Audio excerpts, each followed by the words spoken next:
거룩하고 자비로우신 하나님, 우리를 사랑하사 이 새벽에 저희들을 깨워주시고 나라 민족의 귀한 새벽 지킴이 중보자로서 저희들을 깨워주신 것 감사를 드립니다.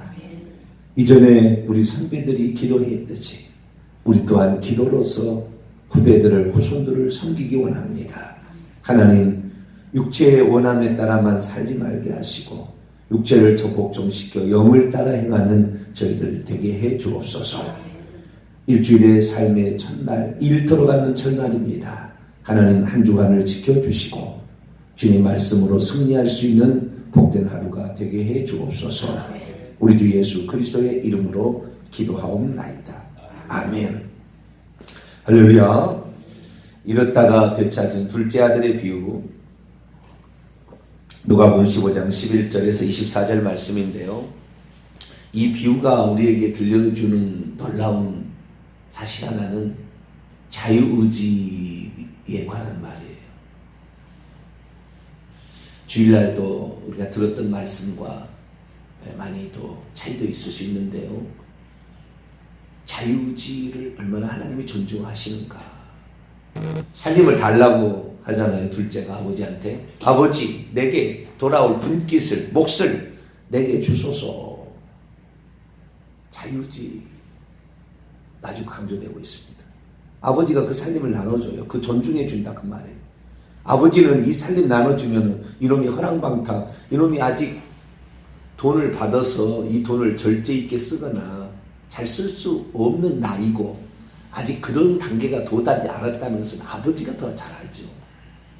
스스로가 가정을 챙기고 아내를 챙기고 자식을 낳고 기를만 하면 장가 보냈겠지요. 아직 장가 보내지 않는, 큰형도 아직 장가 안 갔고 첫째도, 둘째인데요. 아직 장가도 못 간 상태, 어리다 그 말이에요. 그러면은 안 줘야 되는 것이 원칙입니다. 그러나 아버지는 그 재산을 나눠서 줍니다. 아니나 다를까 둘째는 재산을 다 그걸 팔아가지고, 아마 재산을 줬다고 하는 것이 뭐 돈을 줬다는 것이 아니라 땅을 줬겠죠. 그 땅을 다 팔아서 돈으로 바꿔가지고 아버지의 손길이 믿지 않는 먼 지역으로 도망을 친 놈이에요. 그러나 아버지가 이 아들이 어떻게 사는지를 몰랐던 것 같지는 않아요. 다음 주일에 우리가 공부하겠지만 첫째 아들은 이 둘째 자기의 동생이 뭐하고 있었는지 다 알고 있었어요. 30절 말씀 보면은 아버지의 살림을 창녀들과 함께 삼켜버린 이 아들이 돌아왔다 이렇게 얘기했습니다. 이 화랑방탕하여 그 재산을 허비했다. 구원에 합당하지 않게 살면서 그 소유물을 흩날려버렸다. 그것이 무슨 내용인지를 첫째 아들은 알고 있었어요. 다. 첫째 아들도 알고 있었어요. 자기 형도 알고 있었어요. 이놈이 큰형이 봤을 때도 동생이 하는 그 상태가 안 되겠다 싶었어요. 그런데도 하나님 그를 존중해 주거든요. 이 하나님께서 우리에게 자유의지를 존중해 준 만큼 하나님은 그 책임을 또 물으세요.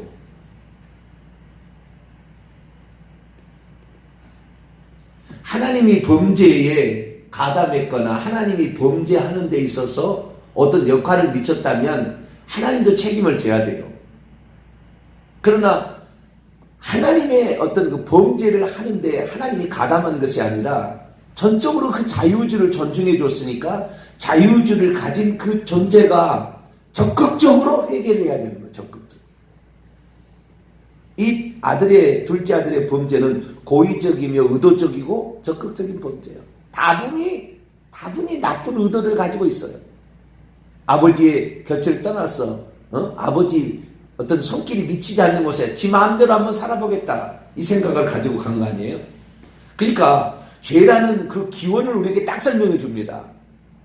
죄가 뭐냐? 아버지 없이 내 혼자 살아보겠다라고 얘기하지만 사실은 마귀 편에 속는 거예요. 천사가 처음에 타락했을 때 하나님 없이 자기가 그 하나님 위에 있어 보겠다, 자기가 대장 되어보겠다, 자기가 주인 되어보겠다 이런 삶이었는데 그 사람의 죄악된 그 본성이 이 사탄으로부터 사실 그렇게 온 거 아닙니까? 인간은 하나님, 마귀의 말을 듣기 전까지 자신의 본성으로 하나님을 거역하거나 불순종하지 않았어요. 근데 마귀가 그런 일들을 감당을 하고 자유의지를 가진 존재는 그 가능성은 있었거든요. 근데 천사가 먼저 그 일을 감당했고, 너도 그렇게 해봐라. 그렇게 얘기를 한 거죠. 결국에 그래서 이 둘째 아들의 범죄는 모든 인류의 보편적인 범죄를 우리에게 말해주고 있고, 그 죄를 짓는 것을 말해주고 있습니다. 그러면 회개는 어떻게 할 거냐? 회개는 어떻게 할 거냐? 사람이 죄를 깨닫는 데는 세 가지를 통하여 죄를 깨닫게 돼요. 첫째는 이른 양의 비유인데요. 예수님을 만나보면 죄인지 알아버려요. 예수님 만날 때 예수님 믿기 전까지는 죄가 뭔지 잘 몰라요. 근데 예수님을 만나보면 죄인지 알아버려요. 그냥 베드로와 똑같은 거죠. 주여 나를 떠나소서, 나는 죄인입니다. 그냥 그 창조자 하나님을 만나면 그냥 알아버리는 거예요. 그냥 이건 뭐 설명이 안 돼. 그냥 딱 알아버려. 아, 내가 죄인이구나. 하나님을 만나면, 예수님 만나면 딱 알아버려요. 두 번째는 이른 드라크마의 비유인데, 성령께서 우리의 마음에 조명을 딱 해주시면 금방 알아버려요. 아, 내가 죄였구나. 그것이 그 성령이 조명하심이죠. 등불을 켜고 드라크마를 찾듯이 성령이 우리의 마음을 딱 비춰주면 그냥 알아버려요. 아, 나가 죄인이구나. 이 세상에 가장 불쌍한 사람이 예수를 만났는데도 죄인지를 모르는 사람. 예수를 믿는데도 죄인지를 모르는 사람.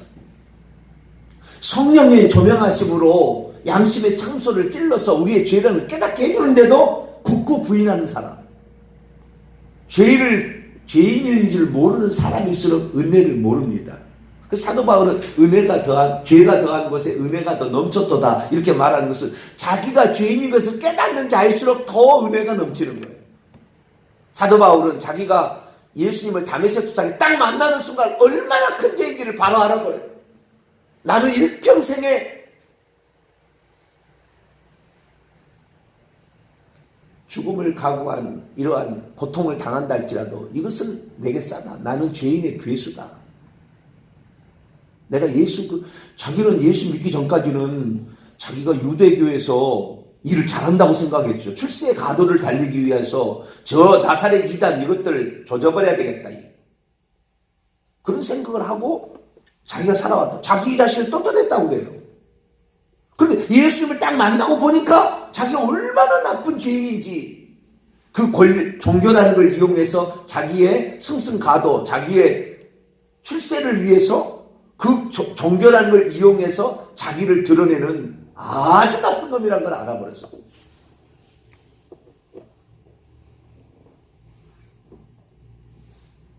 예수님을 만나면 금방 알아야 돼. 그런데 교회를 나오는 사람들 중에서도 자기가 죄인인지 잘 몰라요.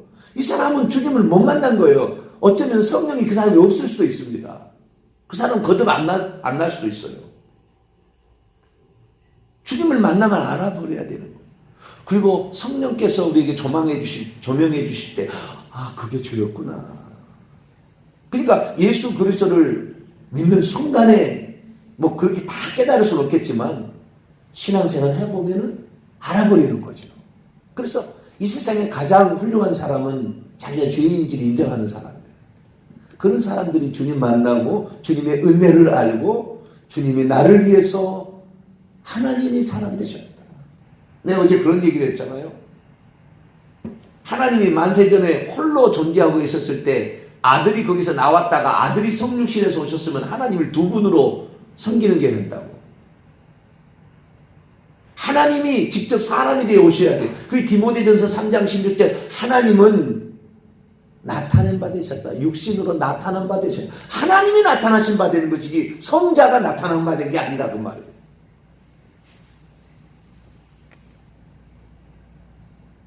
그래서 우리에게 찾아오시는 예수 그리스도는 다른 게 아니라 하나님이기 때문에 금방 알아버려요. 거룩하신 분 앞에 내가 얼마나 초라하고, 거룩하신 분 앞에 나가면 내가 얼마나 교만하고 완악하고,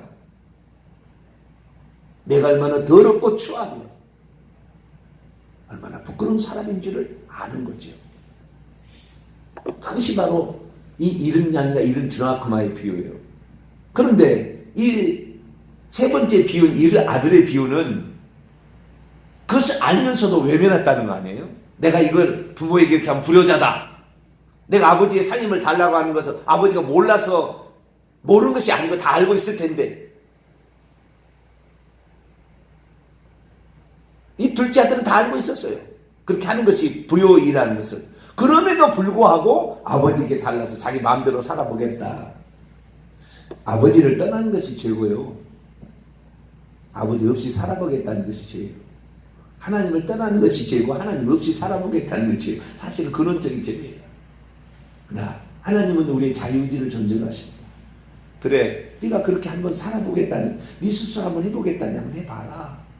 그러나 뜻대로 되지 않을 것이다. 인생이 그렇게 호락호락하게 된 게 아니고 마귀가 호락호락하게 너를 가만 놔두지 않을 것이다. 아가리를 틀고 너를 잡아먹어버릴 것이다. 사람 속에 있는 쾌락의 정욕의 욕구를 풍성히 일으켜서 장녀와 더불어서 돈 다 날렸어요. 영화에 보면은 막 돈 5만 원짜리를 막 가슴에다 막 집어넣어 주잖아요. 술 먹으면서. 따라라.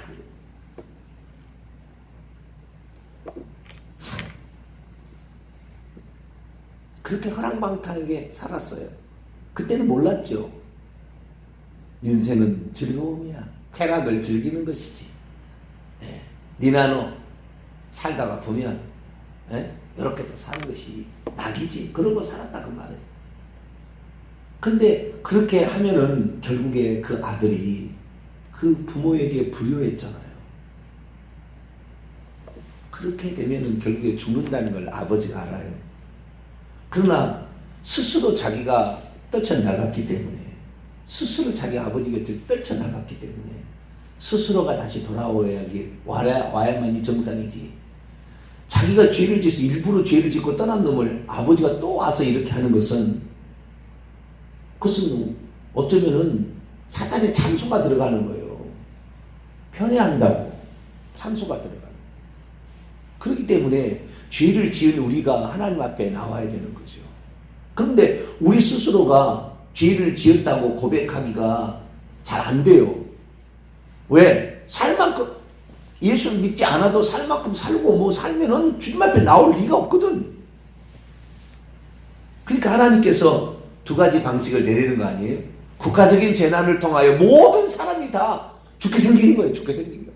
하나님을 찾자면 6.25를 생각해보세요. 6.25를 지난 다음에 우리가 하나님을 찾자면 살 수 없는 그러한 초토화돼 버렸어요. 그냥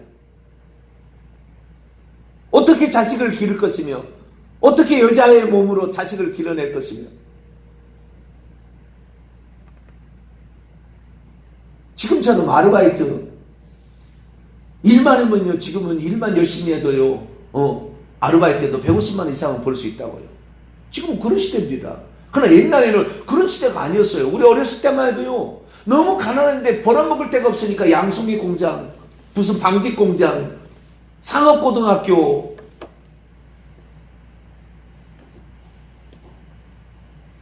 그것도 갈 수 없으니까 야간 상고, 야간 공고,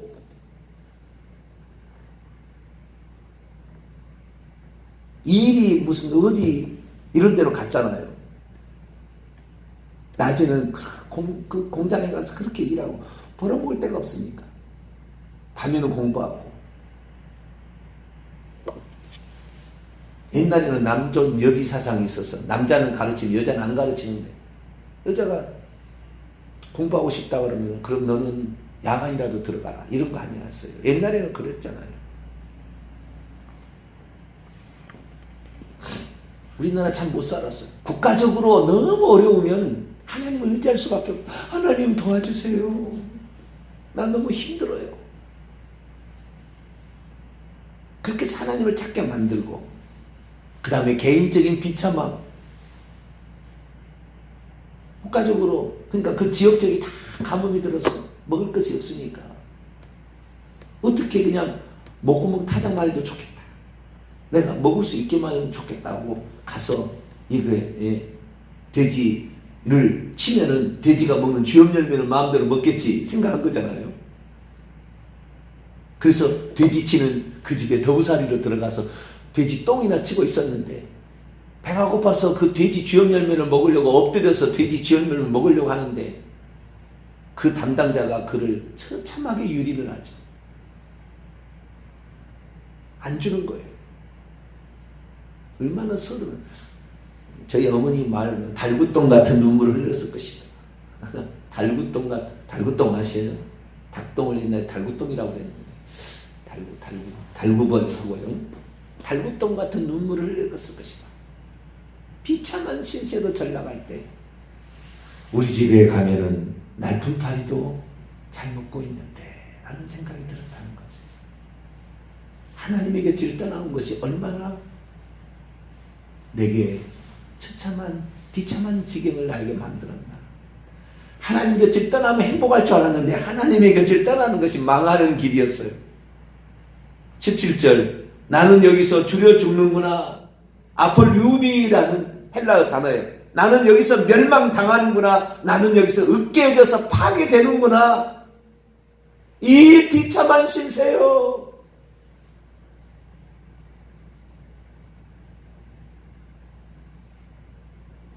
하나님을 떠나면 그렇게 되는 거예요. 그것을 알았어요. 그래서 그가 회개하는 것이 무조건 나 아버지께 가리라. 그러나 아버지에게 죄를 지고 왔으니 하늘과 아버지께 죄를 지었다고 고백하리라. 그리고 나를 품꾼으로 안 받아줘도 나는 아버지의 아들이라고 칭함받기 합당치 않으니 나를 품꾼으로 받아줘도 나를 받아주기만 하면 나는 감사합니다. 차라리 나를 품꾼 하나로 써준 것이 내가 부끄럽지 않겠다. 그런 마음 자세로 누가 겸손을 가르쳐주지 않았는데 스스로 겸손해지잖아요. 그죠? 여러분 고난이 찾아오고 질병이 찾아오고 어려움이 찾아오면요 스스로가 겸손해져요. 겸손해져요. 나는 마음이 온유하고 겸손하다. 우리 주님은 그런 걸 경험하지 않았어도 주님은 그러한 겸손한 분이셨는데 우리는 죄를 지어야 내가 어떠한 상태에 있구나 라는 걸 알게 되는 것이죠. 그래서 이 누가복음 15장에 나오는 이 둘째 아들의 비유는 자유주로 스스로 타락한 자들이 다시 구원받으려면 그 자유주로 스스로 적극적으로 내가 아버지께 돌아가서 이렇게 하리라 그렇게 결정했다는 거예요. 근데 오늘날 칼빈주의 이런 쪽에 속한 사람들은 어떻게 해요? 내가 죄를 짓고 있었고 이것이 문제가 될 것도 같은데 양심은 참선하는데도 나는 만세전에 구원받기로 예정되어 있으니까 나 예수 믿었을 거야. 나 예수 믿고 있으니까 나는 천국 갈 거야. 하나님의 사랑이 나를 끊을 수 없다는데 나중에 언젠가 하나님이 나를 회개시킬 거야. 내가 이것이 진짜 잘못되었으면 내 천국 보내기 위해서 하나님 나를 회개시킬 거야. 기다리다가 그냥 죽는 거라니까요. 그렇게 기다려. 회개는 즉시 해야 되는 거예요. 내일 더 얘기하겠습니다만은 즉시 하지 않게 되면 마귀가 들어와서 그를 점령해버리거든요. 죄를 짓는 자는 마귀에 속하니까 마귀가 와서 그를 점령해버리는 거예요. 3, 4년이면은 귀신에게 완전히 팔려서 귀신의 말을 듣고 조종하는 사람으로 바뀝니다. 즉시 회개해야 될 줄을 믿습니다. 즉시 회개, 즉시. 그렇지 않으면 마귀 밥 돼버리는 거예요, 완전히.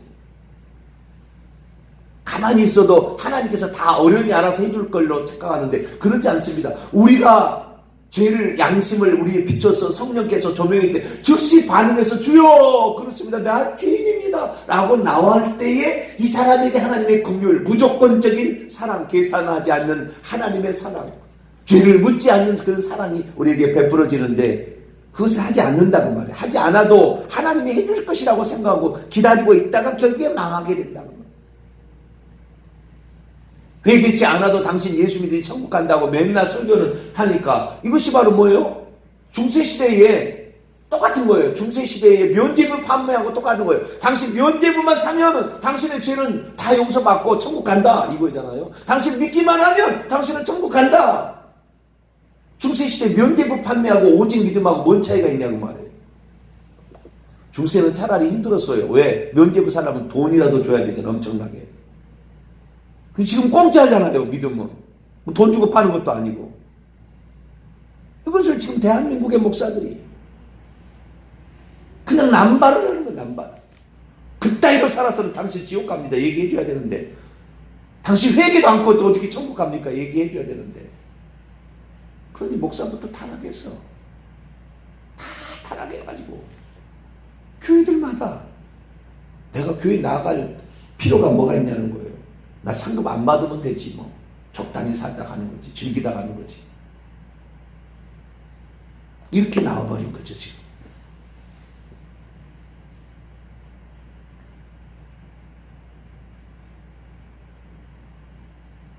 얼마나 하나님께서 야, 네 상태를 지금 네 스스로가 범죄해서 너가 떨어져 나갔다면 너가 잘못했다고 얘기를 한 번이라도 해야 되지 않겠냐. 돈 들어가는 거냐 뭐 들어가는 거냐. 네가 잘못했다고 얘기해야 될 때 왜 너는 잘못했다고 얘기하지 않냐. 우리는 그들이 안타깝기 때문에 우리 자식들을 데려오잖아요. 너 교회 나가야 돼. 근데 자식들은 죄인인지 모르니까 자기가 지금 어떠한 상태에 처했는지 모르니까 말씀을 안 듣는 거예요. 내가 지금 줄여 죽는구나. 내가 지금 으깨어서 파괴되고 있구나. 그런 걸 알아야만이 주님을 붙잡을 거 아니에요. 이것이 생명이라. 근데 자기가 어떤 상태에 처해진지를 모르는 거죠. 내 미래는 아직 열려있어. 난 아직 젊어. 무슨 일에도 나는 살아갈 수 있어. 아직도 힘이 있고 기가 있고 생각하니까 우리 나이가 들면은 이제 우리는 줄어들고 우리는 약해지는데 어떻게 해야 되나. 우리는 더 주니무지하겠지만 젊을 때는 그러지 않을 수 있다 그 말이에요. 부모의 그냥 코에 꿰가지고 어쩔 수 없이 나와 있기는 있지만 왜 믿어야 되는지 잘 모르겠고 하나님 있는지 모르겠고 천국과 지옥이 진짜 있을까 그러고 왜? 자기가 어떤 상태에 있는지를 모르는 거죠. 자격한 상태. 마지막입니다. 사람이 홍수가 나서 자기가 떠내려가고 있어요. 지금 나무통 하나 붙잡고 떠내려가고 있어요. 그대로 계속 갔다가는 어디에 바위에 부딪혀서 다른 또 나무에 부딪혀서 죽을 수 있어요. 누가 끈으로 묶어서 튜브를 던져가지고 이거 잡아! 그리고 던져줬어요. 그런데 한번 생각해 봅시다. 하나님의 뜻이면 당신 이게 안 해도 내가 다 살아날 거야. 걱정하지 마. 그리고 떠내려가야 되겠어. 그거 잡아야 되겠습니까? 아니 나를 사랑하니까 나는 어떻게든 살아나. 걱정 필요 없어. 당신 던져주면 나는 안 붙잡아도 돼. 아니 자기가 지금 죽어가고 있는데 그걸 모르는 거예요. 전도자의 말에 귀를 안 기르는 겁니다. 당신 이거 붙잡아라는 말을 안 듣는 거예요. 자기 상태가 어떤 상태에 있는지를 모르는 거예요. 모든 인간은 저는 떠내려가는 상태에 있다고 봅니다. 주님 붙잡아야 되고 그것이 나는 스스로 헤어나올 수 없으니 주님 도움 필요합니다. 나는 죄인입니다 라는 고백입니다. 우리가 하나님 앞에 죄인이라고 고백하면 무조건적인 용서와 사랑이 베풀어준다. 우리가 하나님 앞에 주여 나는 부족합니다. 나를 도와주세요. 어린 양이 목자의 음성을 생각하고 그 큰 소리로 외치듯이 늘 주님 앞에 외쳐서 우리의 죄도 용서받고 주님의 도움의 손길도 받아서 천국까지 이르는 저와 여러분 되시기를 간절히 바랍니다. 걸어가신 하나님, 많은 교리들이 결국에 사람들을 잘못된 방향으로 인도하고 있습니다. 우리는 예수 그리스도의 말씀의 가르침에 따라 내가 죄인인 것을 고백하고 주님 도우심이 아니면 나는 영원히 죽습니다. 인정하고 고백하여서 우리 주님의 도움 붙잡고 우리 주님 손잡고 천국까지 들어가는 저희들 되게 해 주옵소서. 우리 주 예수 그리스도의 이름으로 기도하옵나이다. 아멘.